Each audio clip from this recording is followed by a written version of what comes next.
Assalamualaikum warahmatullahi wabarakatuh. Selamat malam, saya sapa terlebih dahulu untuk rekan-rekan dosen pendamping yang ada di cabang. Selamat malam juga saya ucapkan untuk para mahasiswa, baik yang mengikuti perkuliahan offline maupun secara online ya, di tempat masing-masing. Jadi pada kesempatan di malam hari ini merupakan pertemuan ke-9 untuk mata kuliah Creative and Critical Thinking. Jadi ini merupakan pertemuan pertama kita ya setelah kita menjalani UTS ya selama 2 minggu kemarin. Saya mulai untuk penjelasan saya di malam hari ini, yaitu di pertemuan ke-9 ini dengan topik atau tema meyakini diri sendiri untuk berpikir secara kreatif dan kritis. Jadi mungkin untuk pertemuan di kesempatan malam hari ini ya sedikit banyak kita akan mengulas ya atau mempelajari lebih dalam ya dari apa yang pernah kita bahas di pertemuan sebelum UTS. Cara kritis dan kreatif itu penting. Ya. Jadi di sini ya, kita akan bahas ya. Saat kita berpikir secara kritis dan kreatif, ya maka kita akan selalu merasa tertantang. Ya, jadi di sini hal ini akan berlaku dalam kehidupan kita sehari-hari.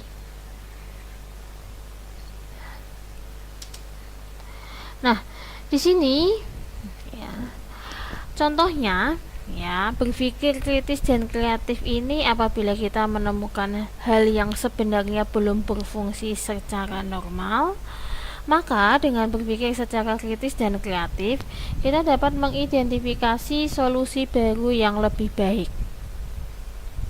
Nah, jadi di sini misalnya kita menemukan ya suatu barang di rumah kita itu belum berfungsi secara normal atau dalam kondisi yang rusak.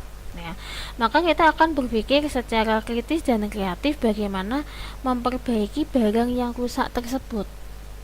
Nah, tujuan dari berpikir secara kreatif dan kritis ini adalah sebagai bentuk pengembangan dan perbaikan diri.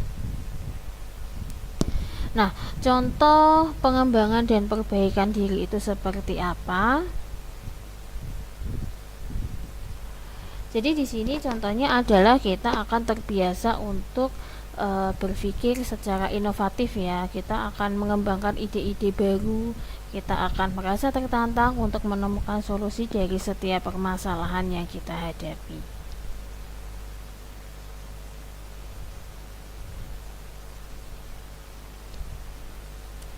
Nah, kemudian kita akan bahas selanjutnya ya. Berpikir secara kritis dan kreatif itu melibatkan yang namanya pola pikir, memahami dunia dan dirinya sendiri. Menurut psikolog yang bernama Carroll, keyakinan itu akan memainkan peran penting apa yang Anda inginkan dan apakah Anda dapat mencapai apa yang Anda inginkan tersebut. Nah, jadi di sini karena pola pikir itu berhubungan dengan sudut pandang ya atau berhubungan dengan bagaimana cara kita itu menelaah suatu masalah ya. Jadi di sini pola pikir dan sudut pandang itu kurang lebihnya akan membentuk juga yang namanya karakter yang ada di dalam diri kita. Ya, karakter apa? Karakter untuk karakter untuk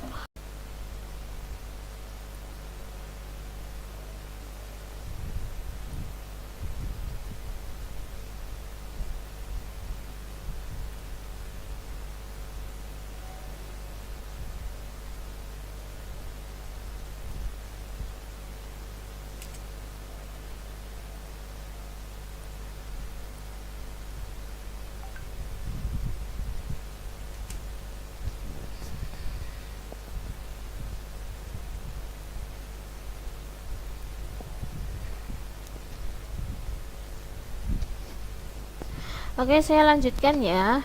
Saya balik yang tadi ya. Bagaimana kita meyakinkan diri agar terus mampu mengembangkan kemampuan berpikir secara kritis dan kreatif. Jadi di sini ada 5 langkah ya, atau 5 tahapan bagaimana kita bisa meyakinkan diri agar terus mampu mengembangkan kemampuan berpikir secara kritis dan kreatif. Jadi yang pertama adalah perlunya pelatihan diri agar berpikir secara seimbang. Kemudian yang kedua, melatih kesadaran situasional. Kemudian yang ketiga, mengembangkan pemikiran secara efektif dan efisien. Kemudian yang keempat, menunjukkan kecerdasan emosional. Dan yang kelima, berfokus pada tujuan dan hasil. Jadi di sini nanti seseorang yang berpikir kritis itu akan memiliki 3 keterampilan dasar. Jadi yang pertama itu adalah rasa keingintahuan yang tinggi, dimana di sini seseorang yang berpikir secara kritis akan selalu mencari informasi dan bukti terbaru yang kuat. Jadi di sini suka mempelajari banyak hal dan terbuka dengan ide yang baru. Kemudian yang kedua, memiliki sikap yang namanya skeptis. Ya, skeptis di sini artinya tidak gampang percaya dengan sesuatu hal.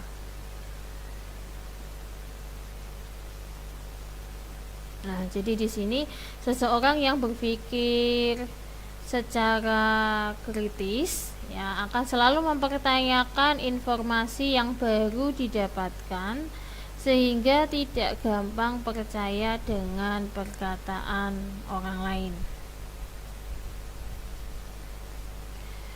Kemudian yang ketiga, memiliki kerendahan hati. Jadi di sini seseorang yang berpikir secara kritis akan terbuka dan tidak gengsi untuk mengakui kesalahan atau kekurangannya ya ketika dia berhadapan dengan bukti-bukti ya yang meyakinkan bahwa ternyata ide dan pendapatnya itu salah.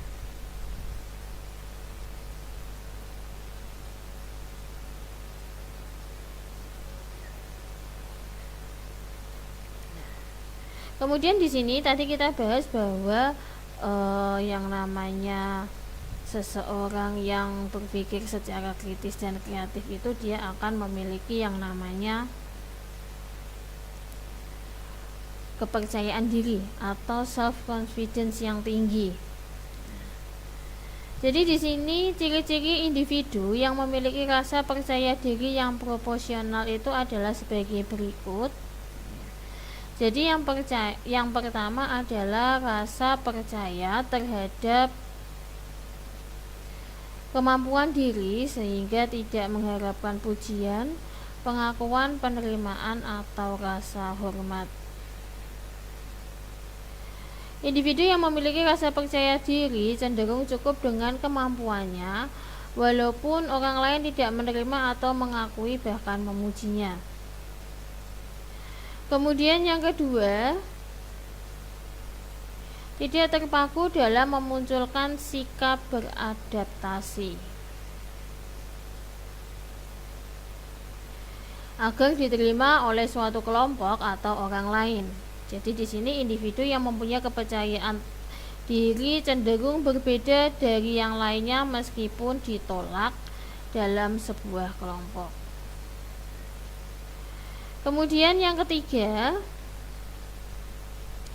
mempunyai keberanian untuk memperoleh dan menemui penolakan orang lain ya, sehingga dia cenderung berani untuk menjadi dirinya sendiri. Kemudian yang keempat, dapat mengendalikan dengan baik dan mengontrol emosi dengan stabil sehingga lebih friendly ya, atau lebih bersahabat dengan orang lain. Mempunyai internal locus of Kontrol maksudnya ialah dapat melihat kegagalan atau keberhasilan sebagai usaha seseorang dan terus berjuang dan tidak berharap dengan bantuan orang lain. Kemudian yang keenam, memiliki perspektif positif pada dirinya, orang lain maupun kondisi lingkungan sekitar, serta mempunyai tujuan yang sesuai akan dirinya. Nah, kemudian ya, jadi di sini apabila nanti Anda mau mempelajari lebih dalam ya tentang bagaimana cara mengembangkan konsep berpikir secara kritis dan kreatif untuk diri kita sendiri. Jadi kita bisa membaca dua artikel ini, yaitu yang pertama adalah Critical Thinking Skill Development, Analysis of a New Learning Management Model for Thai High Schools. Dan yang kedua adalah a multidimensional approach for enhancing and measuring creative thinking and cognitive skill. Jadi mungkin setelah penjelasan materi saya di kesempatan pada pertemuan ke-9 ini bisa dilanjutkan dengan sesi diskusi dan tanya jawab ya, maupun membahas tentang artikel yang tertera pada slide ini. Mungkin itu saja yang bisa saya sampaikan pada kesempatan di malam hari ini. Jadi saya kembalikan waktunya ke rekan-rekan dosen pendamping yang ada di cabang. Dan saya tutup sekian untuk penjelasan saya di malam hari ini. Terima kasih. Wassalamualaikum warahmatullahi wabarakatuh.